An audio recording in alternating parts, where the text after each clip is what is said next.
donc wàllum communication erreur la. Deuxième chose boo xoolee cadre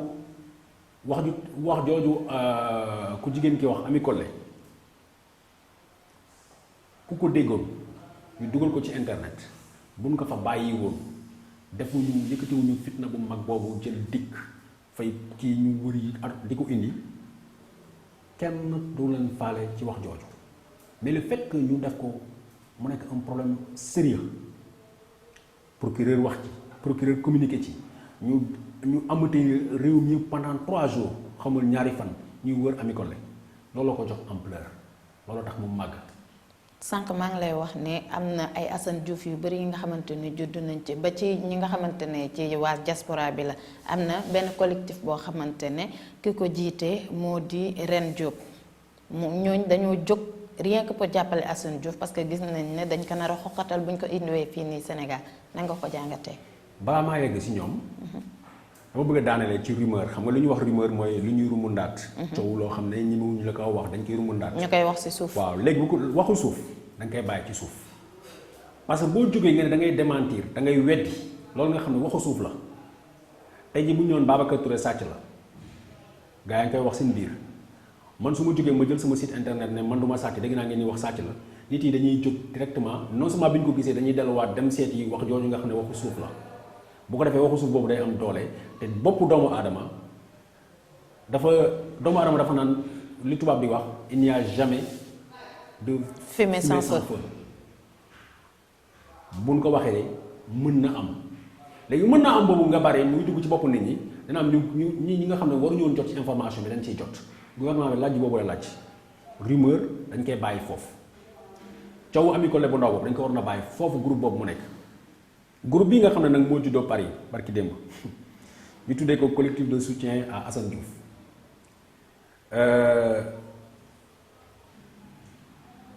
comme ni ma la ko waxee man awma parparloo waaye dama di journaliste bu la Sénégal reconnaître ni journaliste nga sa devoir mooy nga wax leen kan mooy kan ak kan mooy def lan loolu du yàq der loolu du parparloo la ma la mën a wax ci collectif boobu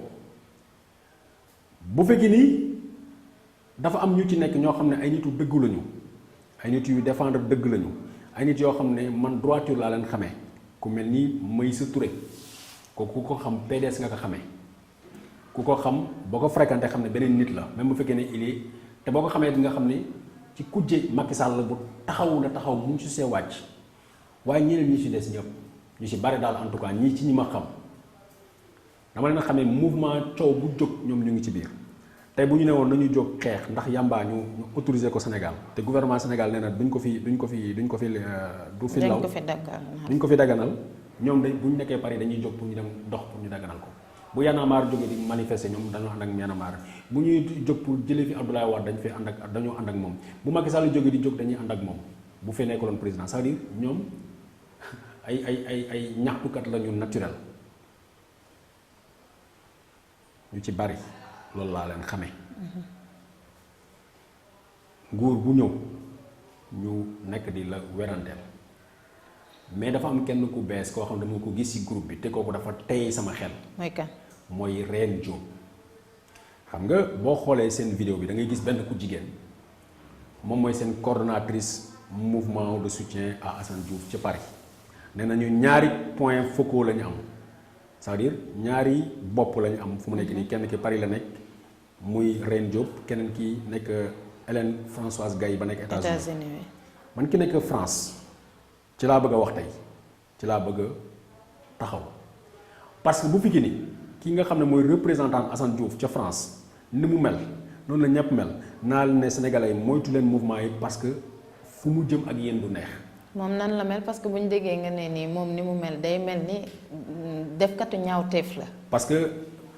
xam nga bu ngeen dégloo dafa leen ne Reine Diop la tudd bi ñu ko laajee mu ne pour le moment dafay garder turam. tey nag man maa leen di wax lu mu tudd Ndeye Cissé Diop lu tudd Ndeye Diop bi ma koy xam man Ndeye Cissé Diop dama doon enquête ci benn escroc boo xam ne moo gën a màgg escroc ci France escroc sénégalais en tout cas daal li ma xam ñu établir à l'extérieur moom moo ci gën a màgg yàlla dafa def Ndeye Diop dafa nekkaale woon ak Pape Diop moomu sàcc bu mu sàccoon ñoom ñooy lekk xaalis bi. Pape Diop wala Pape Faye. Pape Faye xaalis bu mu sàcc ñoom ñoo ko daan bokk lekk benn exemple Pape Faye pour wane ni nu mu garaawee moom mës a ñëw jël lu mat fanweeri doomu Sénégal ne daf leen di utal visa yóbbu leen France mu ne xale yi nañ déplacé wu xale yi kenn ku ne fay na 3 millions ñu dem tase ak moom Tunis mu jël appartement dëkkal leen fa mu récupérer seen xaalis ñoom ñëpp mu ne fa tër bàyyi leen foofu xale yooyu bu fekkee ne tey mun ngeen contacter consulat wala ambassade bu Sénégal bu nekk Tunisie xale yooyu fa la ñu mujjoon di yalwaan di jëm ñu uti ni ñu leen dimbali pour ñu dellu si Sénégal mais ci diggante bi Pape Faye bu muy def ay diilam kër Ndey Diop la dëkkoon pas diilu Tunisie bi mais beneen diil encore ay yeneen booy encore kër Ndey Diop la dëkkoon di jël téléphone fixe Ndey Diop di ko woo ay nit parce que bu ma ko bi may def sama enquête daf ma ne noo xaw ma ko woon dama ko héberger mais fan la ñu gisee jigéenu célibataire bu nekk ak benn doomam muy héberger benn góor bu mat sëg benn escroc bi ñuy wooyee booy ba ñu lekk seen xaalis xale yi comme ñoom mënuñu dem Europe dañoo woo seen i mbokk yi nekk France ñu dem assiégé ñu dem fekk ko këram Ndey Diop. Reen Diop mii nekk tey coordonnatrice association bi ñu ko naree dañ ko séquestré xam nga ni ñu koy waxtee ci wolof mooy maanaam téye ko ne ko dañ kaa téye ci biir këram. kenn ku mu doon liggéeyal mën naa wax sa tur kookoo ñëw fay xaalis bi pour ñu bàyyi Ndey Diop pour ñu génne ko ci dossier bi Ndey Diop Pape Faye si boppam mi nga xam ne moom la nekkaloon bi mu toogee am na ma lu ma wax loo xam ne tey waxam jotul leneen ci Ndey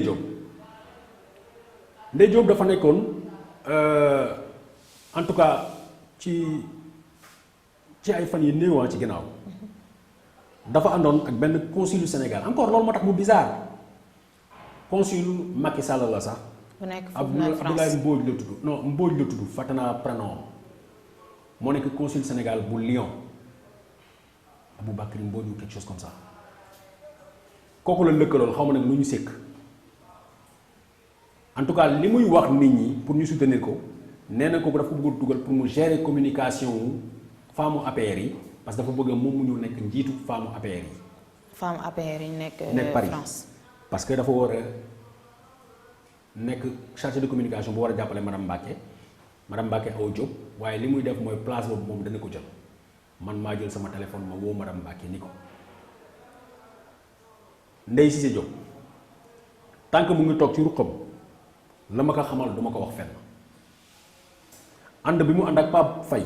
ñu escroquer ay nit ñu yàq ay nit duma ko wax mais bés bu duggee ci espace politique la ma xam ci moom sama devoir la ma wax ko balaa ñoo tromper nit ñi daf leen ne reen la tudd reen mooy buur bu jigéen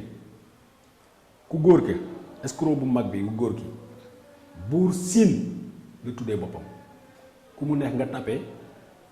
ci internet ci Facebook nga def buur siin di nga gis Pape Faye buur ak reen ñooy ànd maanaam buur bu góor ak buur bu jigéen. tey jii bu ñu ñëwee kooku moom mooy représentant Assane Diouf ci France moom mooy récupérer xaalis yi parce que nañ ne cotisation yi ci moom lañ koy jàllale donc pour man c'est une opération la boo xam ne dañoo lalu nax ay nit parce que am na ñoo xam ne wax dëgg yàlla dañoo bañ nguuru Macky Sall parce que nguur gee ko defan nguur gee tax lu tax ñu koy bañ ñooñu amuñu lenn lu ñu ànd ci saaga wala ci wax ñu ñaaw dañoo gëm Assane Diouf parce que gisatuñu kenn ku leen waxal ku leen kaasal dañ ko gëm te yàlla tax parce que dañ daf leen di waxal seen ñàkk lu ñu mënul wax Assane Diouf moo leen koy waxal mais bëgguma tey ñu dugal ñooñu ci erreur yoo xam ne kenn xamu ko Assane Diouf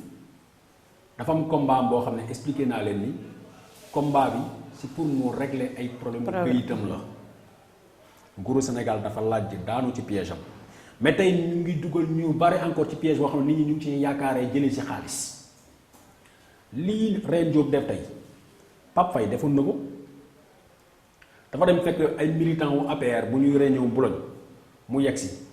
bi mu yegsee benn waaye ne ko mu ñëw mu présenté wu ne moom Pape Faye la tudd xaritu Macky Sall la xaritu président Jammeh la avant Jammeh di daanu benn waaye gis ko mel ne ko yow dama laa xaw a xàmme de mu ne ko waaw fu ma gisee waaj ne ko mais yow dama la gis si benn film boo xam ne Babacar Touré moo ko def tudd la Pape Faye mu ne ko non du man dégg naa ne am na benn Pape Faye bu nekk fii boo xam ne mu ngi rey sénégalais kooku doomeeraam la. moom Pape Faye moo wax. waaw moom Pape Faye bu ñu paree nag réunion bi ba muy ñibbi ñu ne nañu remplir fiche de ni ñu koy wax de fiche de présence mu bind si Ndiasse Faye mu bind nañ turu Ndiasse Faye la joxe email am et tout ça dem donc ñoom et puis su may gëstu ci ginnaaw Pape Faye la plupart des nit yu mu escroqué ñu mu nax ci terrain politique la leen fekk nax leen tey ku jigéen gi nag moo dugg ci terrain politique parce que nit da nga koy naxee ci soxlaam ci terrain politique ngay gisee nit ñi Pape Faye di leen gëmloo ñi naa la indil sa doom France ñi naa la utal appartement ainsi de suite jël seen xaalis toog ci kawam donc su ma gisee ku jigéen kooku nga xam ne xamal naa ko loolu mu dugg tey ba pare ñu def ko coordinatrice. ñu nar a défendre. Assane Diouf dama naan waa Assane Diouf moytu leen. maanaam ci gàttal Reine Diop noonu moom moo nekk la reine des escrocs fële na ci France day mbubboo tuuru Assane Diouf pour nit ñi mun koo verser xaalis. xaw ma ndax dafay mbubboo tuuru Assane Diouf pour nit ñi mën koo verser xaalis mais man xam naa ni moom ki mu nekkale woon kooku escroc la sàcc la bu ngeen xoolee ci chaîne YouTube bu Kéwoulo da ngeen gis vidéo Martel Mendy te bu ngeen déglu vidéo Martel Mendy tudd na fa carrément Ndeye Diop ba ne bu Ndeye Diop ñëwee kenn ku tudd Ndeye Diop bi mu ñëwee ne ma dafa bëgg a ànd ak ñun ci suñu combat bi dañ ko ne noo doxal sa dox ñun ñu dox suñu dox parce que dañoo xam loola donc stop. maa ngi ne soo xoolee vidéo bi nga xam ne moom la Martel Mendy tourné di dénoncer Pape Faye ci biir vidéo boo ko dégloo di nga dégg mu ne ku jigéen ku tudd Ndeye Diop ñëw ne woo ma ne ma mun naa bokk ci seen plainte mu ne ko non demal nga régler sa problème donc ku mel noonu buñ ko gisee mu wàcc si ci mbirum politique d'autant plus boo amulee lu mu ragal lu tax mu ni ñi laaj ko noo tudd mu ne noonu tuddam daf koy denc ba ci kanam donc loolu lépp mooy tax man ma ni lii opération nax nit ñi la dañuy nax nit ñi comme ni Assane naxee nit ñi pour régler moom problème mu këyitam la lu mel noonu moo nekk di amee fii ci wàllum organisation yi ñuy teg na dañuy défendre Assane Diouf. ci gàttal ren moom noonu elle est mal placée pour ñëw bokk rassembler ay nit naan ne dañuy dimbale keneen alors que moom elle est pire que Assane li muy def. xam nga ndax loolu sàcc la. xam nga kuy wootee xam nga lu ñuy wax di kuy woote set. xam nga kuy woote sant kuy digle cangaay da ngay fekk nga raggu. voilà kuy woote cangaay dafay fekk nga set lu ñuy wax gouvernement Macky Sall lu ñu koy waxal dañ naan dañoo dafay def malversation. dafay fooyoo alalu réew mi loolu lan koy waxal mais nag nga mën a gis c'est-à-dire ñii boo réfléchir ba seen biir maa ngi leen ne Pape Assane Diouf bi mu demee jeexal toutes les lépp li nga xam ne yoon may na ko pour mu jéem a am kayit la dugg ci xeex bu mel nii ma ne la ren matul sax ñaari weer ci ginnaaw mu ngi doon xeex pour bokk ci APR kay di tudd Abdoulaye Mbodj xam nga Bakary Mbodj du Abdoulaye Mbodj bu consul bu ambassade mais consul bu Lyon moo ko dugal ci APR kooku bu xalaatee ne APR bon na APR du dimbale bon ba muy bon dafa yàgg bu fekkee ne bu ñuy topp raisonnement. waa APR dañ ko dàq moo tax mu ñëw. xamuma ndax dañ ko dàq wala dàquñu ko parce que man APR intéressé wu ma man APR intéressé wu ma en tant que mouvement en tant que parti politique c'est comme PDS ni mu ma intéressé wu en tant que parti politique mais li mu may intéressé su ma koy traité en tant que journaliste. nga xool benn xale bu góor bi nekk te mu nekk seen en quelque sorte seen porte parole ndax seen conférence de presse boobu kooku ko animé Sall mais kooku APR la woon APR la woon mu bàyyi APR ànd ak Pastef avant mu nekk Pastef dafa nekk ci biir ay c'est-à-dire mouvement contestataire la ñuy tourner autour de ça waxuma ñi nekk ci mouvement ba nekk di défendre Assane Diouf ñu bon nañu ndax man sama bopp tey Assane Diouf yéenewu ma ñu indi ko Sénégal ñu di ko toroxal yéenewu ma ko su ma sañoon bu fekk sama baat mën nañu ko dégg dama naan téeleen ko foofu jox leen ko këyitam mu dem yoonam juum na xas na président wax na ko la mu ko war a wax peut-être dinañ ne lii saaga la wala nekkul saaga mode d'expression la man bëgguma mode d'expression boobu muy def mais mënuma assister fu ñuy toroxalee doomu aadama mënuma assister fu ñu waree torturer toroxal Assane Diouf mënuma ko def. mais tam Assane Diouf moo yóbbee boppam lañ ko nar a torturer ndaxte moo fi yee fitna moo fi saaga président. loolu sa appréciation la man du ma joxe sama appréciation ci est-ce que moom moo tooñ wala tooñut man duma àttekat li ma mën mooy li muy saaga neexuma bëgguma ko maa moom samay nopp lu ma neex laa ci déglu mais nag est-ce que moo tooñ est-ce que ñëli ñoo tooñ loolu waxuma ci parce que xaw ma lan mooy fond lan moo ko boole ak ñenn ñi parce que bul fàtte ni